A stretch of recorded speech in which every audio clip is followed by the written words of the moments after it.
ya, itu silahkan dimasukkan ke sini.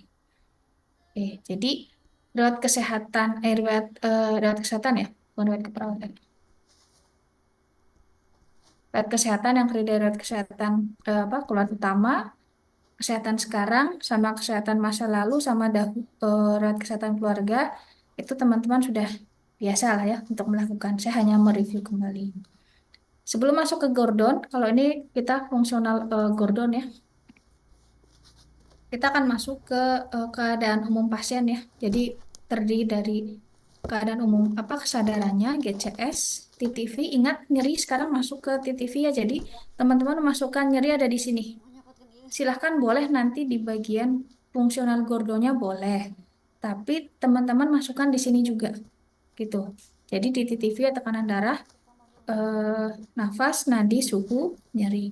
Masuk ke antropometri. Oke, ini juga sudah biasa. Sekarang saya lanjut ke fungsional Gordon. Kalau nggak salah Gordon itu punya 11 atau 13 ya sebentar. HIJ ke 11. Baik. Gordon itu punya 11 fungsional apa? 11 pengkajian, 11 fungsional Gordon. Nah, nanti teman-teman memasukkan data-data pengkajian ke pasien. Kalian sudah mendapatkan data-datanya, tolong masukkan ke masing-masing pola pengkajian ini. Oke, yang pertama itu adalah pola persepsi kesehatan. Nah, apa sih isi pola persepsi kesehatan atau nanti apa yang harus teman-teman kaji ketika masuk ke dalam pola persepsi kesehatan? Yang pertama adalah tentang pengetahuan pasien tentang informasi penyakitnya ini. Dia tahu nggak tentang sakitnya itu? Terus tahu tidak penyebab sakitnya pasien itu apa? Kita tanyakan ke pasien. Lalu gimana nih kebiasaan pasiennya terkait dengan penyakitnya itu? Kita ambil contoh misalkan ketika mengkaji banyak mungkin nanti akan ketemu dengan pasien diagnosa medisnya diabetes mellitus tipe 2, tapi pada saat kita kaji pasiennya ternyata nggak tahu. Kita bisa tanyakan, oke Bapak tahu nggak tentang sakit yang dialami sekarang tuh sakit apa? Oh kata dokter sih saya kena DM gitu. Oh kalau sebelumnya Bapak sudah mengetahui, oh enggak ini saya baru pertama kali terkena. Nah berarti kan pasiennya baru tahu nih sekarang ini gitu. Kita bisa kaji lagi. Oh memang sebelumnya Bapak nggak pernah ada gejala atau seperti apa? Ya kan dia mengungkapkan, oh ya saya sering sih sering pipis, sering minum, sering haus, sering makan gitu ya. Nah, itu kan menjadi sebenarnya sudah ada gejala di pasien, tapi pasien tidak menyadari, tidak paham dengan informasi itu. Kita masukkan di sini, oh ternyata pengetahuan pasien tentang penyakitnya tidak mengetahui tentang kondisi penyakitnya. Kemudian, namun pasien sudah memiliki gejala-gejala. Jadi, ini kita lebih banyak untuk mendeskripsikan, menarasikan bagaimana pengetahuan pasien terhadap penyakit tersebut. Gitu. Terus bisa kita tanyakan lagi tentang kebiasaannya. Kita sudah paham. Jadi kalau sudah masuk ke pengkajian, teman-teman tidak melupakan LP lah ya. Nggak boleh melupakan laporan pendahuluan ataupun tidak boleh melupakan konsep penyakit itu sendiri. Meskipun kita di stase KDPI ya, itu. Kita udah paham. Oh DM. DM itu penyebabnya bisa karena genetik, bisa karena eh, apa namanya pola hidup. Kita bisa tanyakan. Oh, sebelumnya bagaimana Pak kebiasaan Bapak terkait makan? Ya, saya suka makan apa nih banyak nasi atau misalkan apa. Maka kita tuliskan di sini. Jadi di pola persepsi kesehatan adalah lebih banyak menarasikan, mendeskripsikan bagaimana pengetahuan pasien terkait dengan penyakit yang dialaminya saat ini. Gitu. Sama paham nggak faktor-faktor yang menyebabkan penyakit itu. Masuk pola yang kedua, yaitu pola nutrisi metabolik. Nah, kalau di persepsi kesehatan ini kita tidak ada per sistem ya. Nah, tapi masuk ke pola nutrisi nanti kita akan masuk eh, hasil pengkajian per sistemnya di sini. Oke. Di pola nutrisi metabolik, apa yang harus teman-teman masukkan di sini? Yang harus teman-teman masukkan di sini adalah eh, bagaimana kebiasaan makan pasien. Jadi berkaitan dengan nutrisi itu. Kebiasaan makan, makanan kesukaannya apa, atau ada nggak persen dia yang dipantang tuh apa, ada riwayat alergi makanan tidak gitu, berapa banyak makannya. Kan ini biasanya teman-teman masukkan ke dalam ADL ya, Activity Daily Living ya. Nah, sekarang kita masukkan ke dalam teori keperawatan yang ini. Gitu. Mau minumnya berapa banyak, yang diminum apa saja.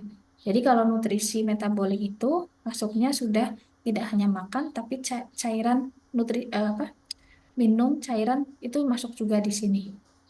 Gitu. Minuman yang dipatang ada tidak, kebiasaan minum alkohol tidak ada apa enggak gitu. Lagi pada pasien dengan penyakit ginjal kronis misalkan. Berarti kita udah paham nih, oh kebiasaan minumnya dia gimana? Kebiasaan minumnya pasien. Atau pasien biasanya suka minum minuman yang berkemasan misalkan. Nah, itu bisa nih di sini. Ya, apakah ada eh, apa namanya? Program pembatasan cairan nggak di pasien? Pasiennya paham nggak di situ? Gitu. Ya, kita tuliskan di sini. Lalu kebutuhan cairan pasiennya itu berapa? Ya, itu harus kita bisa menghitung di sini. Nutrisi pasiennya, kebutuhan nutrisi pasiennya berapa? Itu sudah harus masuk di sini. Gitu. Jadi nanti intake sama output kita harus bisa menghitung masukkan ke dalam pola nutrisi metabolik. Apalagi ini sudah nurse ya. Kalau nurse itu adalah teman-teman sudah perhitungan antropometri tadi terkait IMT itu sudah di luar kepala. Intake output dan juga kebutuhan kalori nutrisi itu sudah harus masuk di sini. Oke. Barulah nanti kita akan masuk, ini sengaja saya buat italic, jadi tulisan miring. Berarti ini adalah menginspeksi terkait dengan nutrisi, apa nutrisinya. Inspeksi berarti apa yang diinspeksi terkait dengan nutrisi? Berarti di bagian perutnya nih, gimana? Atau misalkan terkait dengan nutrisi itu yang harus diinspeksi apa? Mulai dari mulut, mohon maaf. Mulut ya. Oh dia ada sariawan tidak? Giginya bagaimana? Gitu ya. Atau misalkan mulutnya ada oral thrush atau seperti apa gitu. Atau terlihat pasiennya menggunakan NGT. Nah, jadi ingat nutrisi itu mulai dari mulut sampai nanti ke perut. Nah, itu masukkan ke dalam IPPA-nya, inspeksi, palpasi, perkusi, auskultasi. Kemudian nanti masuk di palpasi. Yang dipalpasi apa nih? Di bagian mana? Berarti di bagian perut. Yang dipalpasi bagaimana itu hasil palpasi perutnya. Sampai perkusi suaranya ya, lalu auskultasi. Itu walaupun dalam pelaksanaannya setelah inspeksi kita auskultasi ya, tapi dalam penulisannya nggak apa-apa kita inspeksi, palpasi, perkusi, auskultasi. Itu ya. Atau diinspeksi mulai dari mulut tadi tidak ada sariawan, bibirnya misalkan kering, misalkan ya, bibirnya kering, turgor kulitnya dia juga jelek atau misalkan kering gitu, karena menandakan bahwa dia kurang cairan nih. Maka pasti akan terjawab dengan data-data yang ada di sini, yang di atas ini. Nanti akan terjawab. Jadi eh, akan kelihatan teman-teman yang misalkan asal nih, aduh ini pasiennya bibirnya kering, tapi teman-teman menuliskan sini per hari dia sampai 2 liter misalkan, itu pasti akan kontras. Karena dari hasil pemeriksaan fisiknya di sini bibirnya kering, kulitnya juga kering, ya itu. Lalu inspeksi apalagi misalkan karena berkaitan dengan cairan juga tidak ada udem, tidak ada piting udem gitu. Lalu piting udemnya nolatnya tidak ada piting udem. Tuh ya. Oke. Ini di pola nutrisi. Jadi yang pertama tadi pola persepsi kesehatan berkaitan dengan pengetahuan pasien terhadap penyakitnya sama. Yang kedua pola nutrisi metabolik adalah berkaitan dengan eh, nutrisi cairan, intake, output, apa yang biasa dimakan, diminum oleh pasien, ada alergi atau tidak, dan juga inspeksi palpasi perkusi auskultasi, artinya pengkajian sistem ya, sistem di sini. Lanjut yang ketiga adalah pola eliminasi urin dan fekal. Ini saya pisahkan ya. Yang pertama eliminasi fekal, berarti berkaitan dengan feses ya, gitu, berkaitan dengan BAB pasien. Silakan dijelaskan. Bagaimana pola BAB-nya sebelum sakit, pada saat setelah sakit, terus karakteristik fesesnya sepengetahuan pasien misalkan ya, itu silahkan dituliskan pakai obat pencahar enggak, kesulitan enggak, sampai di ini, inspeksi palpasi perkusi auskultasi, dieliminasi fekalnya. Kalau memang tidak ada masalah ya tuliskan saja inspeksinya, berarti jika berkenan dilihat. Kalau memang dia tidak ada masalah di anusnya, Ya kita sampaikan saja dari ekspresinya bagaimana. Eliminasi sebenarnya tidak ada auskultasi. Oh, eliminasi biasanya. Ya, masuk sini aja. Parkosi pun tidak ada ya. Oke. Lanjut di eliminasi urin. Nah, di eliminasi urin juga hampir sama. Karakteristik urinnya, PAK-nya seberapa, seberapa banyak, sampai ini ke inspeksi pasti.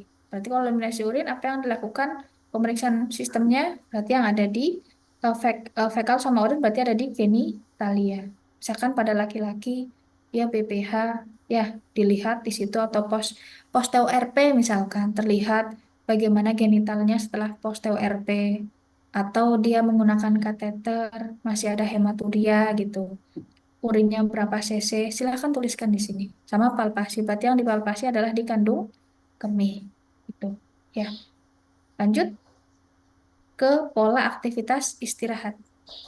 Ini masukkan dulu pengkajian sistem muskuloskeletal, berarti mulai dari ekstremitas atas sama bawah, inspeksi palpasinya bagaimana, lalu masuk ke sistem kardiovaskuler, inspeksi palpasi perkusi auskultasi sama sistem respirasi.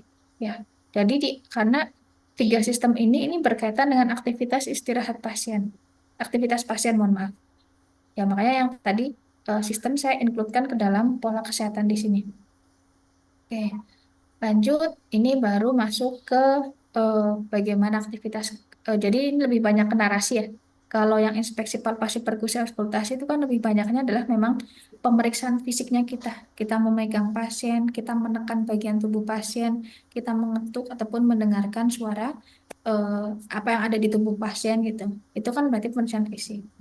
Tapi kalau sudah seperti ini, kita tanyakan pasiennya olahraganya berapa kali, atau suka olahraga enggak, atau nggak pernah olahraga, aktivitasnya apa. Itu berarti lebih kepada kita wawancara, interview ke pasien, mendeskripsikan.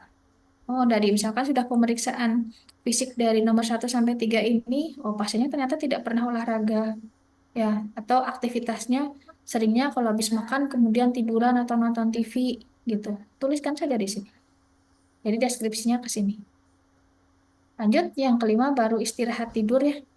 Ini lebih banyaknya adalah ke bagaimana, ini lebih ke deskripsi ya. Jadi tidak ada pemeriksaan fisik untuk istirahat tidur. Jadi eh, berapa kali pasien tidur, ada gangguan tidak, berapa lama sekali tidur gitu.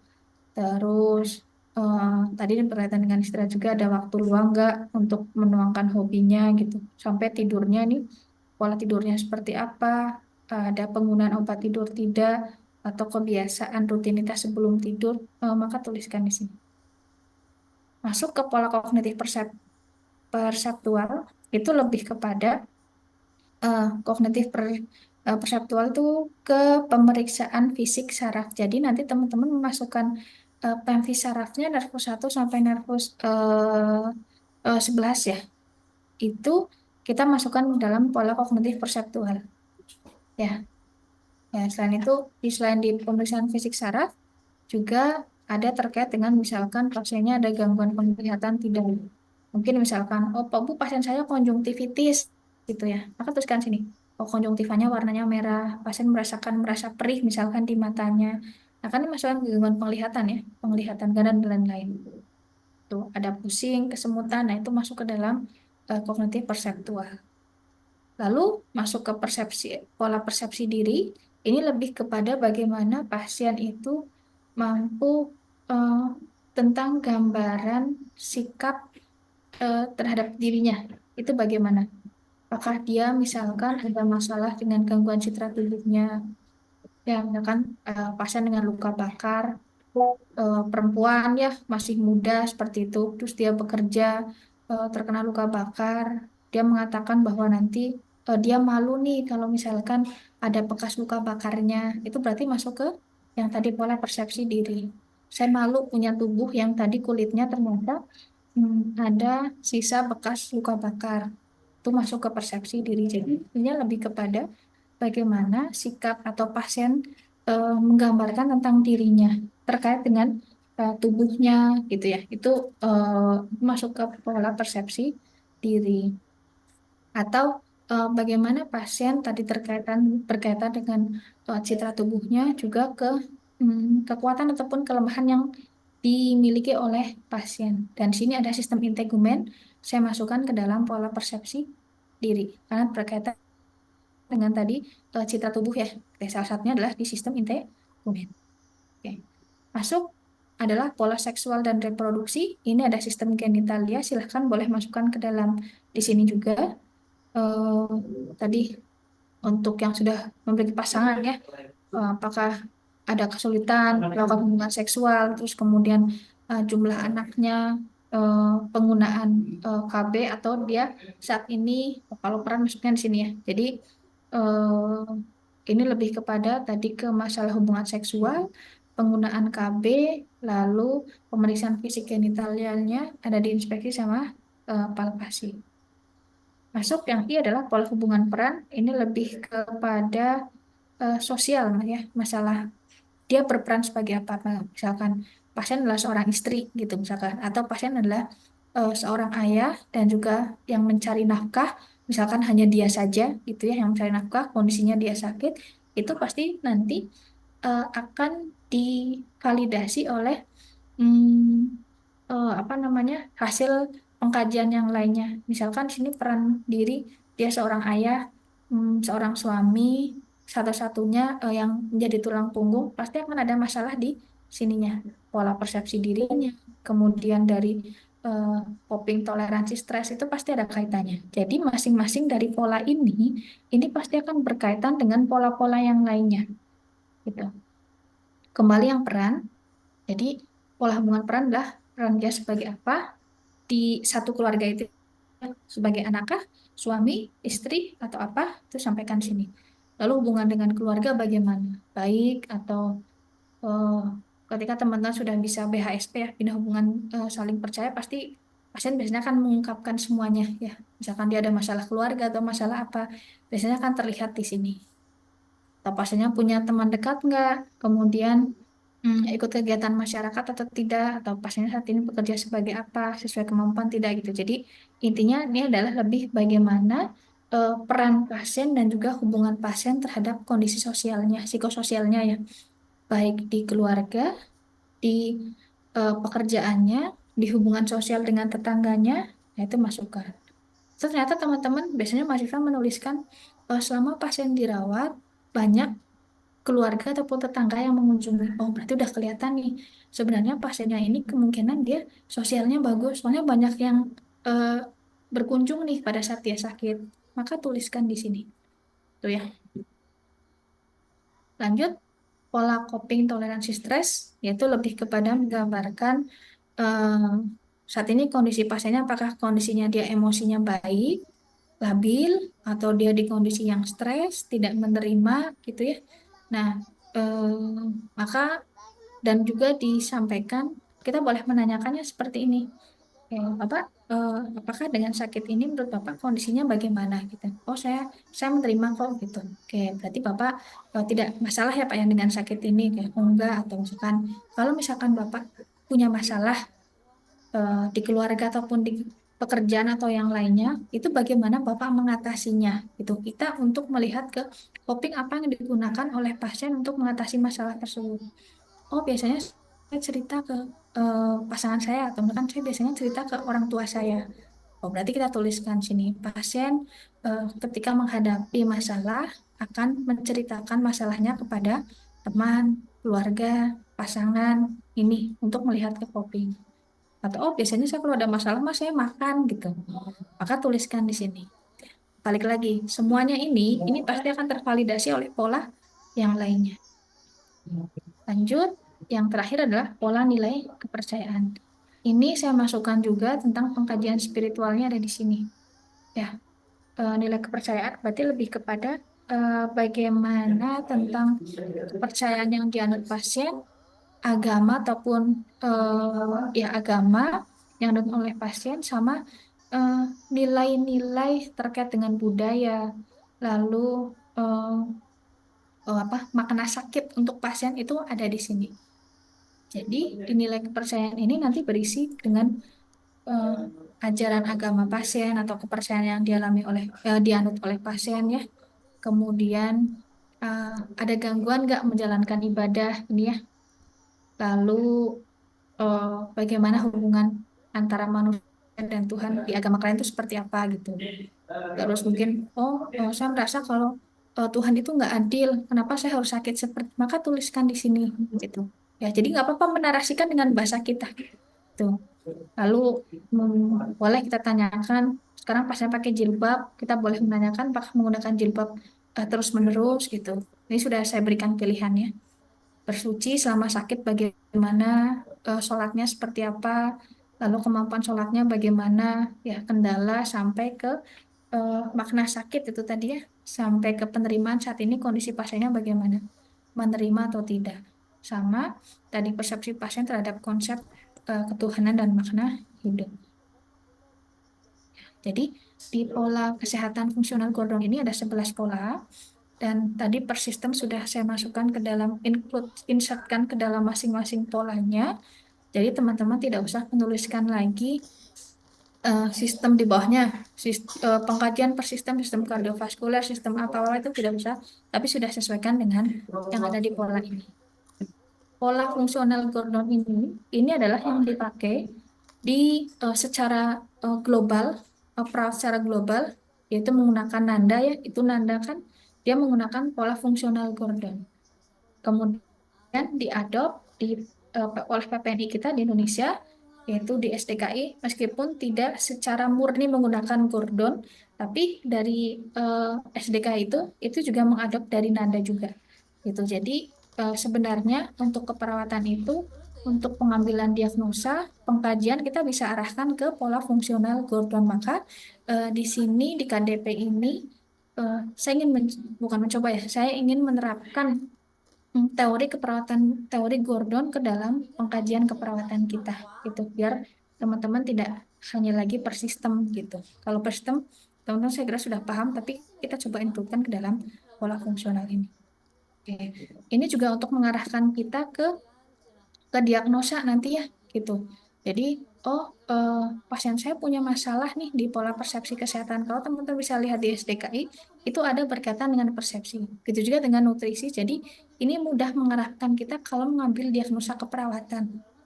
Oh Bu, pasien saya nih ada BAB-nya dia berdarah, kemudian peristaltiknya hanya 3, lalu pasiennya hasil perkusinya bagaimana? Kemudian pasiennya mengeluhkan sudah berapa nih, 6 hari tidak BAB.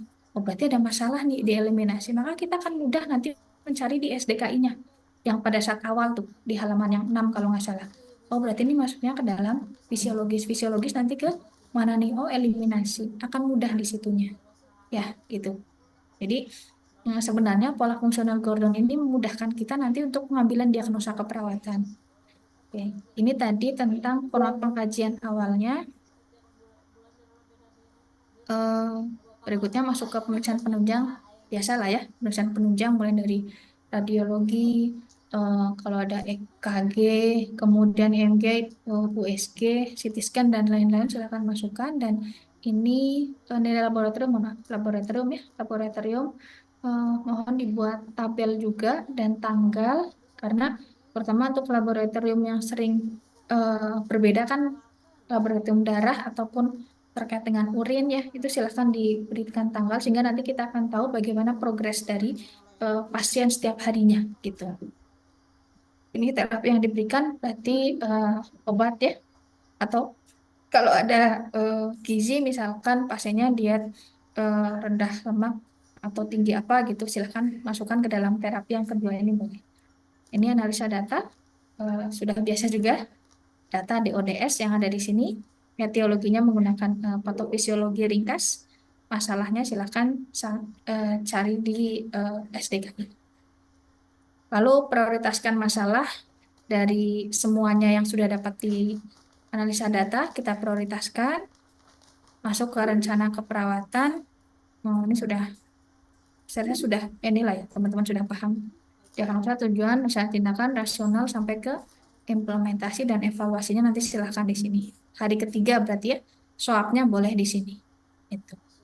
Itu dari pengkajian keperawatan. Saya baru satu dulu. Silahkan kalau ada yang mau didiskusikan, ditanyakan, mangga.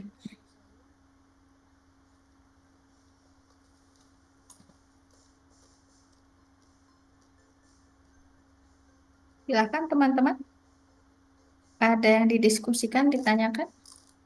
Sebelum besok teman-teman akan ke lab ya. Di tanggal 5 kalau nggak salah ya.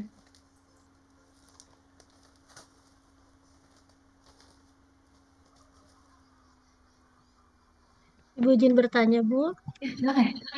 Benar.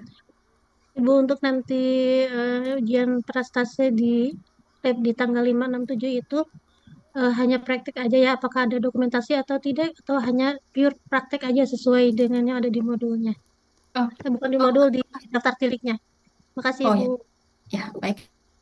Hanya praktek saja. Tidak ada yang pendokumentasinya tidak. Paling hanya dari praktek, silahkan dokumentasikan hasil temuan, berarti hanya ke pengajian fokusnya. Misalkan dari pengajian, pada saat besok ya, ujian, oh ternyata pasiennya tadi peristaltiknya tidak normal berapa, tekanan darahnya berapa, jadi hanya ke pendokumentasian pengkajian fokusnya saja. Tuh. Jadi tidak ke yang ini. Kalau ini lama banget nanti. Satu hari aja kita harus menguji 20 mahasiswa kan, jadi cukup lama juga sih itu. Jadi setelah skill teman-teman tinggal didokumentasikan atau sampaikan ke penguji. Biasanya gitu sih. Itu mungkin ya. Jadi ini nanti teman-teman akan lakukan ketika sudah mendapatkan kasus secara langsung. Ya, Sudah? Bu. Ya. Ya, Bu. Mangga. Nggak ada yang tanyakan lagi? Ibu izin bertanya, Bu. Untuk eh, pada bagian ini, Bu, nutrisi metabolik. Nah, itu kan biasanya di susun tabel ADL gitu ya, Bu. Hmm. Sementara ini kan jadinya pertanyaan. Jadi di atas infeksi itu cukup dinarasikan saja gitu, Bu, Ya, bukan dinarasikan. diceritakan. Dinarasikan saja cukup. Gitu. Oh iya, baik. Ya, jadi di sini tidak ada tabel ADL secara khusus ya. Kalau yang dulu ketika teman-teman CAM atau yang sebelumnya mungkin ya, itu kan ada ADL. Jadi per sistem kemudian ADL, tapi kita include-kan ke dalam ini. Jadi nggak usah lagi dibuat yang ADL lagi. Gitu ya. Oh iya, baik, Bu. Terima kasih, Bu. Sama-sama, ada lagi? Assalamualaikum Bu. Ya, Waalaikumsalam. Mangga Teh Mida. Izin izin bertanya Bu. Konfirmasi saja. Jadi ini yang keperawatan dasar fungsional ini berlakunya untuk KMB dan keperawatan dasar ya Bu ya nanti saat stase. Ya, baik. Bukan pas stase, pada stase. Pada saat Ya stase. pada stase ya. Ya, pada saat stase ini saya apa namanya rekomendasikan dan saya minta sebenarnya ke Pak Alvin kalau maternitas kan mungkin ada sendiri ya maternity ya sama anak juga ada ini. Saya inginnya yang di KMB juga seperti ini gitu tidak lagi persistem mudah-mudahan nanti kemarin sih Pak Alvin menyanggupi akan kita menggunakan Gordon saja gitu jadi mudah-mudahan setelah ini kita akan Gordon saja tidak hanya di KDP. Kalau kemarin Pak Alvin tidak menjelaskan ya persistemnya sama yang lainnya ya. Iya Bu soalnya beda gitu. Nggak jelaskan ya. Oke. Karena kalau per sistem pun sebenarnya teman-teman sudah bisa lah ya untuk ininya gitu. Jadi setelah ini kita pengennya menggunakan teori keperawatan saja, menggunakan Gordon. Ya, itu mungkin ya Teh Medina ya, Ya baik Bu terima kasih. sama-sama. Sudah? Sebelum saya masuk ke jurnal dan ada contoh untuk analisa jurnal.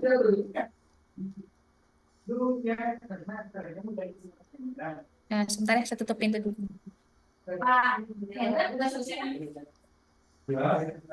Lagi apa sekarang? Oh, tambah-tambah.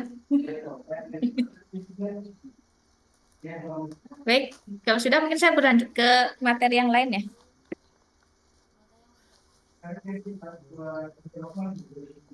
Saya masuk ke sebentar. Kemarin sama Pak Alvin sudah dapat tugas jurnal, teman-teman. Sudah, Ibu. Nah, bagaimana? Sudah dipresentasikan?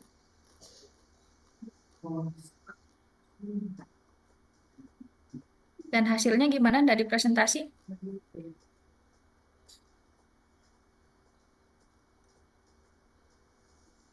Belum ada. Oke, baik. Pertama, saya akan menjelaskan sistematikanya dulu. Nanti yang kedua, saya akan memperlihatkan contohnya. Tapi ini tidak akan saya berikan ke teman-teman karena ini harus ada izin dulu ya, walaupun punya kakak kelas, tapi kita tetap harus ada izin. Jadi etikanya tetap ada di situ gitu ya. Oke. Baik untuk yang sistematika analisa jurnal. Jadi teman-teman nanti kan mungkin di KDPI, KMB atau maternitas anak jiwa kemarin sudah dijelaskan ya sama Bu Sela dan lain dan kawan-kawan ya, bahwa setiap stasiun nanti akan ada analisa jurnal. Ini berarti adalah tugas kelompok gitu. Kemarin pada saat awal oleh Bu Nuni sudah dijelaskan tentang evidence based nursing atau EBN dan bagaimana teman-teman cara mencari jurnalnya itu bagaimana itu sudah paham ya, sudah artinya sudah belajar. Nah, sekarang ini sebagai gambaran saja tentang analisa jurnal. Baik.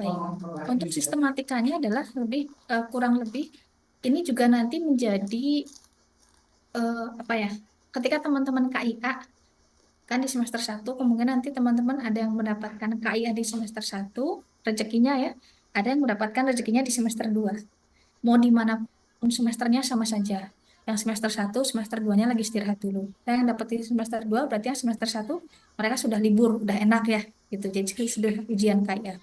Nah, ini juga nanti akan dipakai oleh eh, teman-teman ketika menyusun KIA gitu. Jadi harap mohon betul-betul bisa dikerjakan dengan baik meskipun kelompok gitu ya, tapi bersama-sama.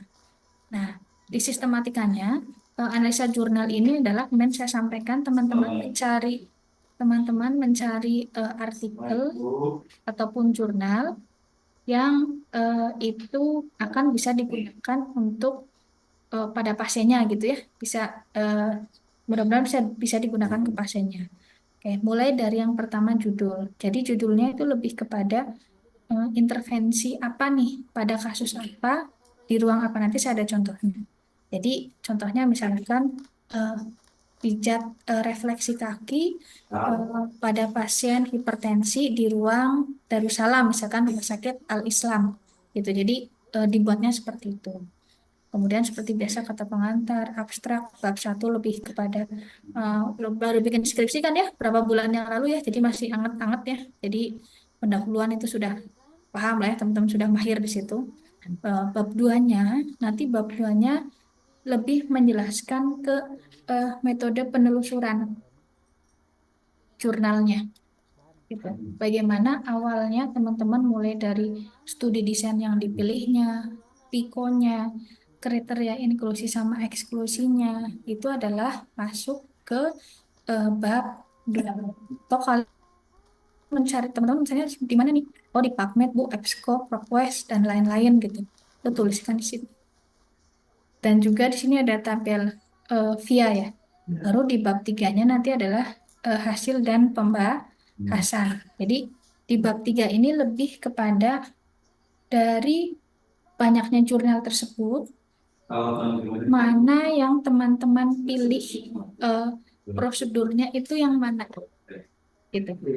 Oh Bu, saya ambilnya dari artikel nomor 3. Tadi saya pindah ya.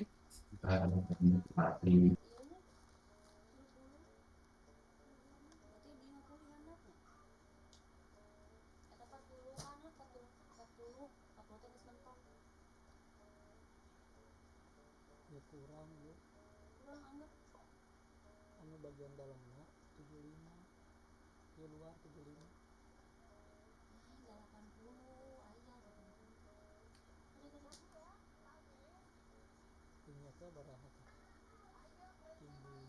Oke, baik ya. Nah, tadi ada 2 suara jadi ya, jadi di bab 3 ini lebih kepada eh, teman-teman kelompok mengambil keputusan klinis. Misalkan tadi judulnya tentang pijat refleksi kaki untuk pasien hipertensi di ruang apa di rumah sakit Al Islam. Nah, eh, kelompok saya itu ngambil SOP-nya itu berdasarkan artikel nomor berapa gitu. Oh, ternyata dari artikel nomor 3, Bu. Kenapa? Itu harus jelas alasannya. Oh, karena artikel nomor 3 itu jelas waktunya, alatnya jelas, kemudian secara ini dia murah, tidak menggunakan alat gitu. Artikel yang lainnya misalkan menggunakan alat gitu ya. Jadi di bab 3 ini ada keputusan klinis.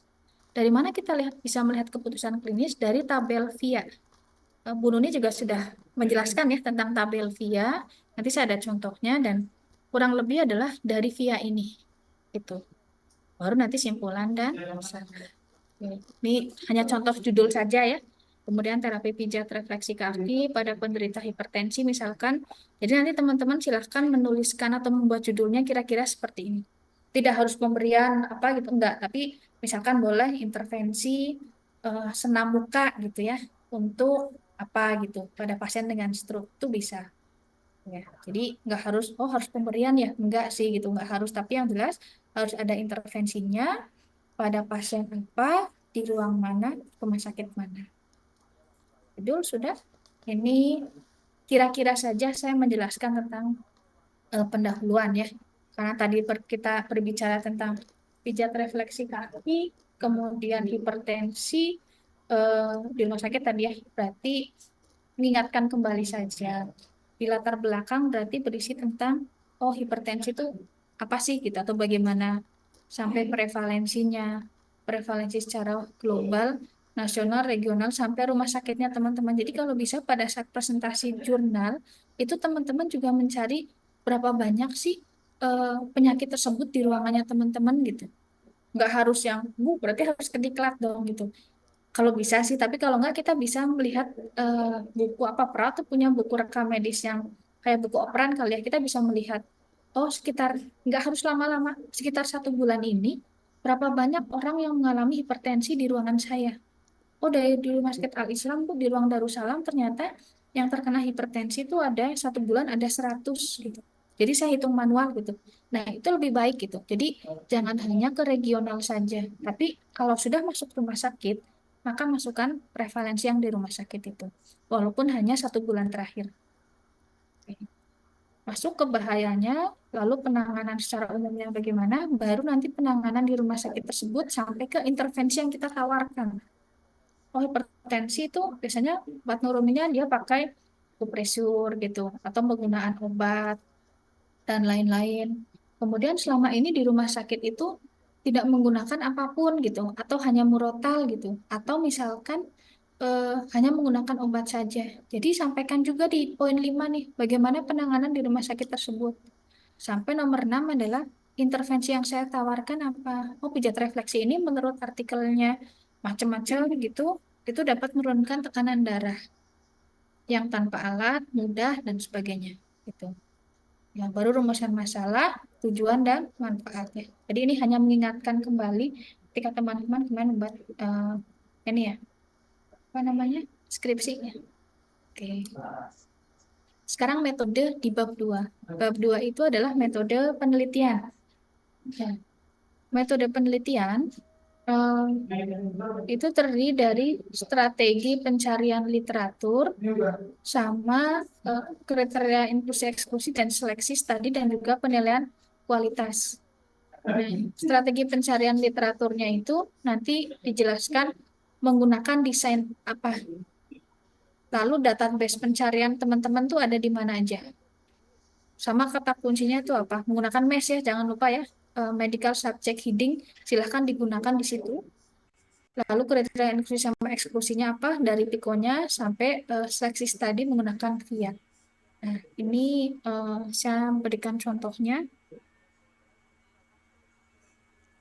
Salah.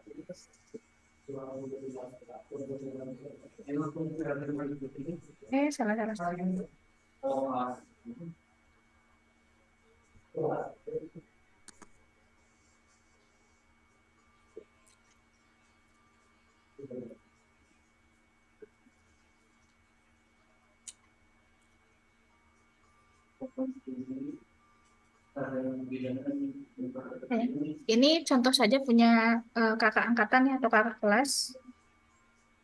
Laporannya ini tentang evidence-based nursing, pemberian terapi pijat refleksi kaki pada penderita hipertensi di Rumah Sakit Al-Islam. Ini untuk laporan saya jurnalnya, jadi judulnya seperti ini. Saya langsung masuk ke eh, bab satunya, nggak usah ya. Bab satunya tadi kita sudah banyak penjelasan. Saya akan masuk ke bab 2. Nah, di bab 2 yang harus teman-teman isi itu apa aja? Yang pertama adalah tadi strategi pencarian literatur. Ya, ini menggunakan desain apa? Semuanya di sini pasti menggunakannya adalah metode literatur review, dan evidence-based practice atau evidence-based nursing. Jadi itu desain yang teman-teman akan lakukan nanti. Jadi desainnya adalah menggunakan metode literatur review dan juga ABN. Gitu. Silakan nanti bisa dikreasikan ataupun di redaksinya seperti apa, tapi dua metode itu, literatur review sama ABN. Lalu database pencarian. Jelaskan teman-teman melakukan database pencarian itu, jadi teman-teman mencari artikel itu dari database apa saja. Karena saya nggak punya akun yang eh, berbayar, jadi saya pakainya adalah Google Scholar, PubMed, atau ProQuest, atau EBSCO. Nah, itu boleh tuliskan sini. Pada prinsipnya itu. Terus kemudian artikel yang saya cari itu tuh tahun berapa? Lebih baiknya antara eh, 5 sampai 10 tahun ya untuk artikelnya gitu. Jadi jangan terlalu lampau untuk mencari artikelnya. Jadi database pencarian ini adalah lebih menjelaskan tahun terbitan artikelnya itu yang kalian cari tahun berapa sama ngambil database-nya dari apa saja. Gitu ya. Yang pertama tadi adalah desainnya literatur review dan IBN. Database pencariannya adalah ke eh, menggunakan PubMed dan Google Scholar misalkan atau yang lain dan tahunnya. Baru masuk yang kata kunci. Di kata kunci kalian pasti akan menggunakan and or atau not, menggunakan mesh ya. Silakan nanti dicari subject headingnya apa, menggunakan mesh-nya. Sudah diajarin ya sama Bu Popi, Bu Nuni semuanya. Itu dimasukkan. Kata kuncinya boleh ke sini. Pijat refleksi kaki atau dalam bahasa Inggris ya. Foot massage reflection atau reflection and hipertensi ya atau hypertension or high blood pressure. Boleh. Jadi yang mau kita cari variabelnya apa? Ini kan tentang pijat refleksi sama hipertensi ya. Jadi silahkan tuliskan di sini. Baru nanti seperti ini. Jadi cukup dengan seperti ini saja. Saya kira nggak apa-apa sih, sudah cukup. Jadi nggak usah dibuat dengan tabel, nggak apa-apa. Ya kan kita nanti kalau nyarinya kan berarti pijat refleksi eh, dan hipertensi atau foot massage reflection and hypertension or high blood pressure. Gitu. Nah itu berarti kata kuncinya. Jadi dibuatnya seperti ini ya. Mana nih? Ke sini. Masuk di kriteria inklusi sama eksklusi, berarti teman-teman masuk ke PIKO. Nah, maksudnya di sini adalah eh, karena judul kita tadi adalah pijat refleksi kaki pada pasien hipertensi, berarti dibuat pikonya nanti akan kita cari ini ya, yang akan kita cari adalah P populasinya misalkan. Oh, pasien dengan hipertensi, tekanan darahnya berapa itu harus jelas, tidak hanya hipertensi. Misalkan dia hipertensi yang sampai 200 atau 210 misalkan. Boleh nggak dipijat ini? Itu harus dicek dulu gitu. Ya, jadi dari dengan tekanan darahnya sekian, terus tidak terkontrol, tidak mengkonsumsi obat. Nah, itu harus jelas di sini. Jadi populasinya pada prinsipnya adalah siapa pasiennya kita. Oh, pasien saya nanti mencari pasien yang saya mencari pasien yang hipertensi. Oke. Kemudian eksklusinya berarti selain pasien hipertensi, contohnya ya, itu. Atau dia pasien hipertensi dengan, nah ini kan sudah jelas nih, pasien hipertensi sudah mengalami komplikasi stroke, penyakit jantung, gagal ginjal gitu. Berarti selain ini nanti saya eksklusikan ke sini. Ya, kalau misalkan teman-teman, Bu, saya pengen hanya cari pasien hipertensi yang murni, maka tuliskan sini. Hanya pasien yang hanya memiliki hipertensi saja. Maka eksklusinya adalah pasien hipertensi dengan komplikasi lain. Berarti itu eksklusi di kita. Artinya nanti kalau kita nemu artikel yang eh, pasien yang diambil dalam artikel ini adalah pasien hipertensi dengan DM, kardiomegali dengan apa? Berarti itu nggak boleh. Itu jadi penetapan populasi ini harus jelas. Ya, ya eksklusinya adalah yang tidak kita ambil itu populasi. Inklusi, intervensi. Kalau deskripsi kita mah kita nyebutnya inklusi sama eksklusi ya, gitu. Intervensinya Nah, intervensinya kita kan akan memberikan terapi pijat refleksi. Jadi, boleh intervensi kita adalah pijat refleksi kaki.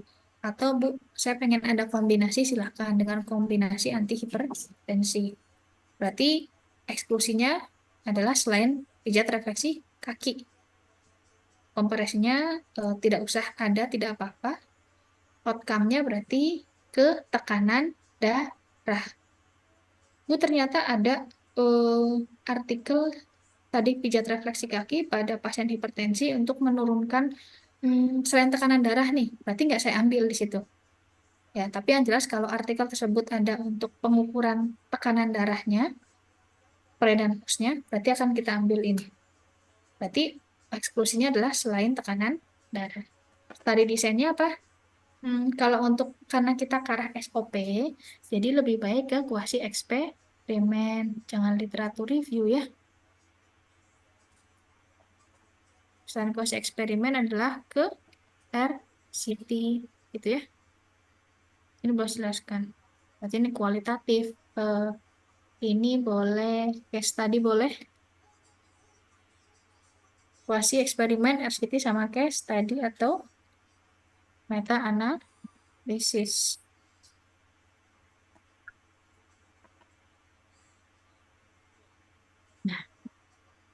Nah, selain maka studi desain yang lainnya berarti selain kuasi atau eksperimen, RCT, case study sama meta-analisis ini tidak akan kita ambil. Oke. Ya, jadi eh, di apa ini namanya inklusi sama eksklusi untuk di IBN ataupun nanti analisa jurnal kita menggunakan PICO. PICO-nya nanti dibuat inklusi sama eksklusi. Lanjut, seleksi studi. Seleksi studi ini lebih masuknya harusnya via ya. Jadi via-nya akan masuk ke sini sebenarnya. Nah, di sini via-nya. Ada 5V. Teman-teman udah belajar ya 5V ya. Jadi masing-masing artikel akan kita buat via ini. V1. V1 itu apa? V1 itu adalah lebih menjelaskan tentang apa namanya? Sampelnya, metodenya menggunakan metode apa, terus tujuan di jurnal tersebut itu dijelaskan nggak tujuannya untuk apa.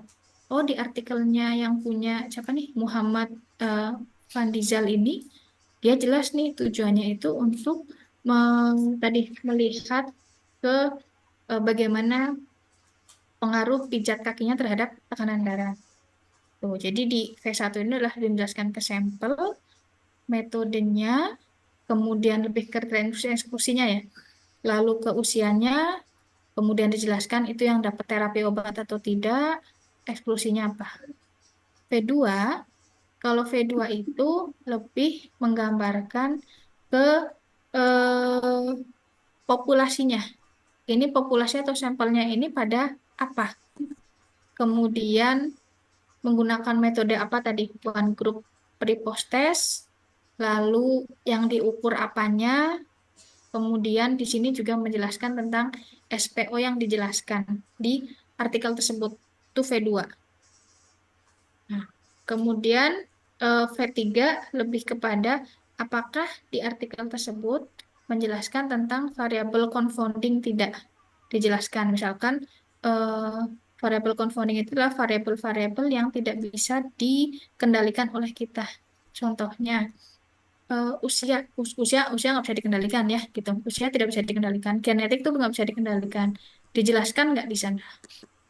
V4 menjelaskan tentang analisa datanya. Dia pakai analisa data apa, p-value-nya berapa, gitu. Kemudian terjadi peningkatan penurunan berapa di min-nya ya, gitu.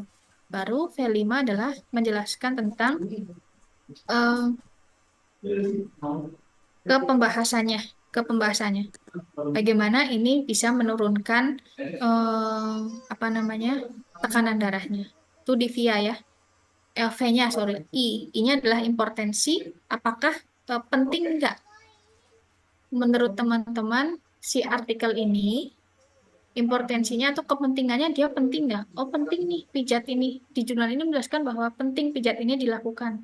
Karena apa tadi? Bisa menurunkan terjadinya penyakit jantung, stroke, gagal ginjal, dan sebagainya. Lalu applicability. Applicable nggak? Oh, di artikel jurnal ini ternyata dia tidak perlu menggunakan alat yang bermacam-macam. Atau misalkan applicability. Ini jurnal yang artikelnya tidak applicable di rumah sakit. Kenapa? Ternyata perawatnya harus tersertifikasi. Yang tidak semuanya tersertifikasi, yang kalau harus menggunakan sertifikasi harus ada pelatihan dulu berapa juta. Jadi ini tidak applicable gitu. Jadi boleh dijelaskan di sini. Tuh, jadi setiap artikel nanti teman-teman harus membuat V1 sampai V5 tambah I tambah A semua artikelnya. Sampai nanti di pembahasannya adalah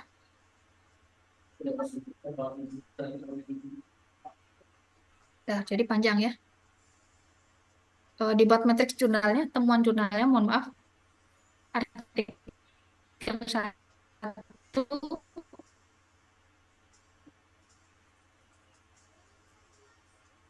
ini manfaatnya urusan klinis.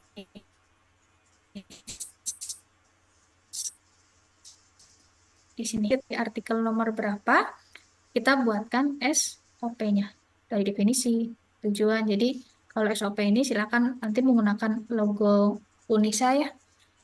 Kemudian persiapan alatnya sampai prosedur. Nah, dari mana prosedur ini? Prosedur ini adalah dari artikel yang kita pilih. Oh Bu, menurut saya tadi menggunakan artikel nomor 1 gitu, menurut kelompok saya. Maka tuliskan yang ada di situ, gitu ya. Itu kita tuliskan di dalam SOP sini. Nah, di sini. Kemudian sudah selesai sepertinya. Baru nanti ke penutup, baru ke daftar pustaka. Tuh. Jadi di analisa jurnal ini adalah teman-teman mencari artikel, kemudian disusun dari latar belakang. Kenapa sih saya harus mengangkat artikel jurnal ini untuk saya tawarkan ke rumah sakit?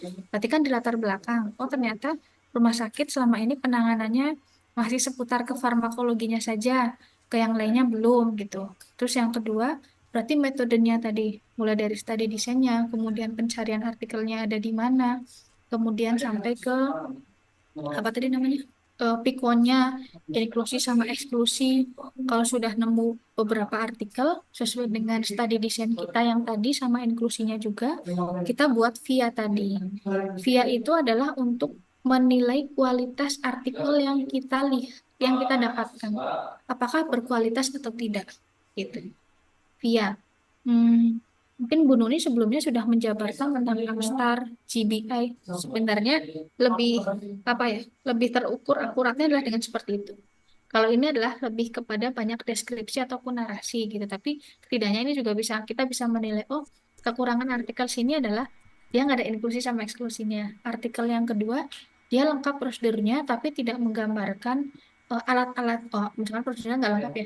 Langkahnya ada, tapi alat-alatnya nggak dijelaskan. Jadi di VIA ini adalah menjelaskan masing-masing artikel itu punya kekurangan sama kelebihan apa aja sih. Gitu. Setelah VIA, baru kita buat matriksnya. Matriksnya tadi yang ini ya. Nah, yang ini matriks. Jadi maksudnya lebih kepada kesimpulan dari masing-masing artikel terkait dengan prosedur.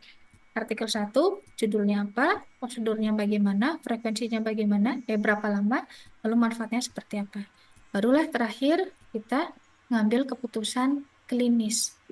Kita tuliskan di sini, di pembahasan sama penyusunan SOP. Gitu. Itu mungkin dari analisa jurnal untuk di tugasnya teman-teman. Gitu. Jadi mungkin tugas jurnal yang sudah teman-teman dapatkan dari Pak Alvin boleh sambil belajar ya, itu silahkan diuji cobakan seperti ini. Nanti saya hanya akan membagikan yang PowerPoint-nya saja, yang ini tidak akan saya bagikan, mohon maaf karena harus ada izin dulu. Sama kalau tadi format pengkajian nanti akan saya berikan ke teman-teman. Itu mungkin dari saya, silakan kalau ada yang mau bertanya kembali, diskusi boleh.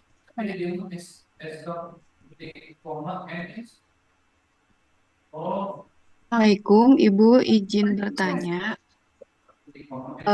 Kalau untuk referensi Bu, ada batas minimalnya nggak untuk referensinya harus berapa gitu? Referensi yang daftar pustakanya, Bu. Iya betul. Kalau saya pengennya yang banyak, Bu, gimana, Bu? Ah, jangan. Kan Ibu tanya harus berapa banyak, saya pengennya yang banyak gitu, Bu. Minimalnya Bu. Oh ya, minimalnya baik. Sebenarnya kalau udah itu, di artikel luar kita lebih banyak, jadi 80% itu dari artikel luar, sisanya adalah dari yang kita. Tidak ada batasannya berapa, nggak ada, Bu. Nggak ada, tapi yang jelas jangan, ya jangan 3 banget atau 5 banget tuh jangan gitu ya. Karena satu, pada saat kita mencari pendahuluan pun, pasti kita akan banyak dari banyak artikel ataupun referensi. Itu pasti udah cukup masuk banyak juga, Bu. Kemudian di artikel yang kita cari tadi, berapa sendiri gitu. Masuk ke pembahasannya, itu ada banyak. Jadi tenang Bu, 1 lembar lebih itu pasti akan ada nanti ketika dianalisa jurnal gitu. Ya Bu ya.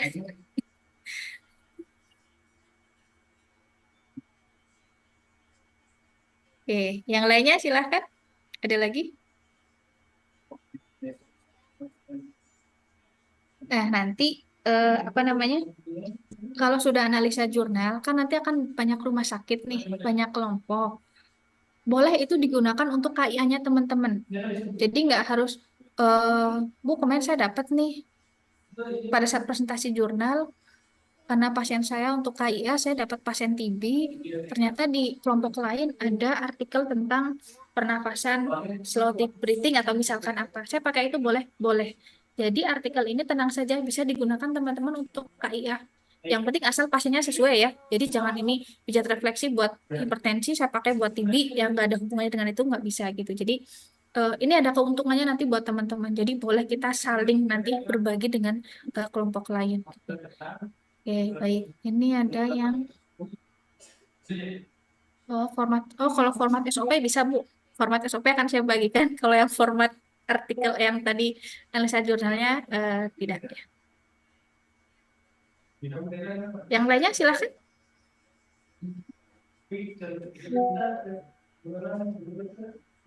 Ada lagi?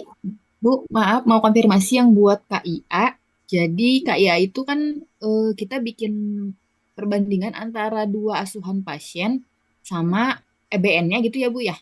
Ya, ya betul. Bu, boleh sebentar. Saya ada tamu sebentar aja. Nanti akan saya jawab. Bentar.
Ya, baik. Mohon maaf. Ya, bagaimana? Silahkan dilanjutkan. Mangga.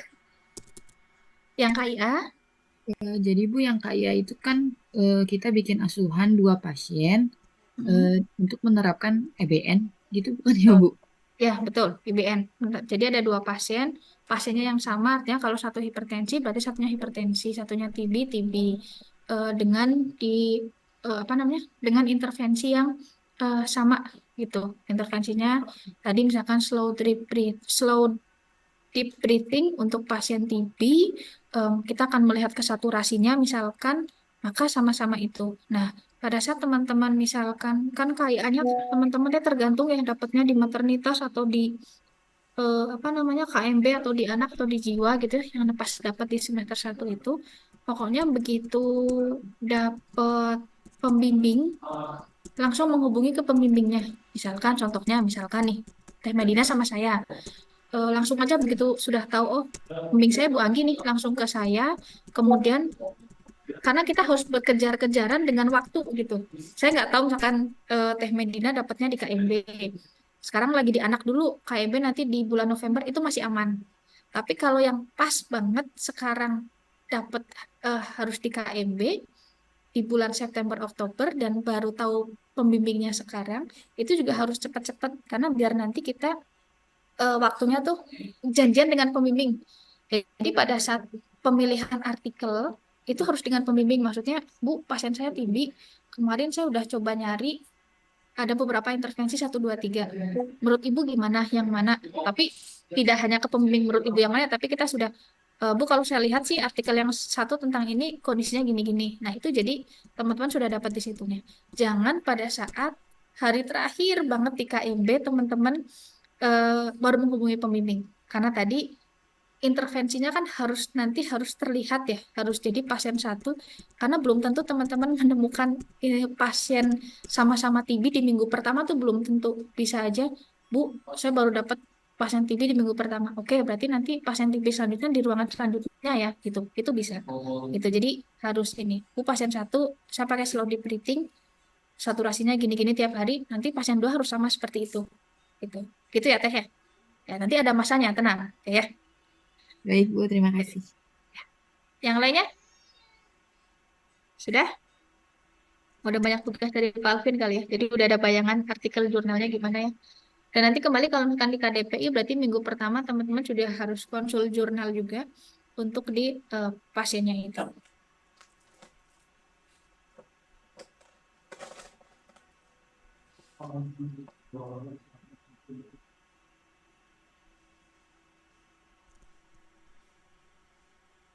Ada yang mau tanyakan lagi?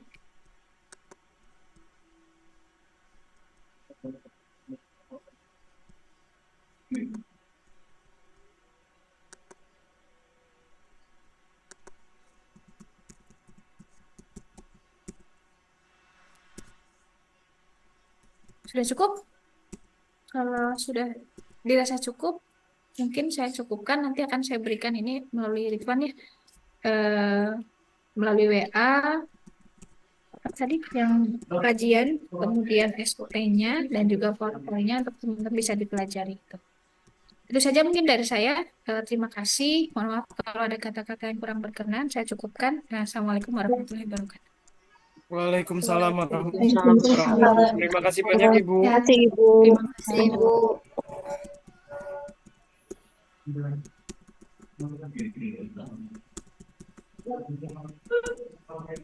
Bu.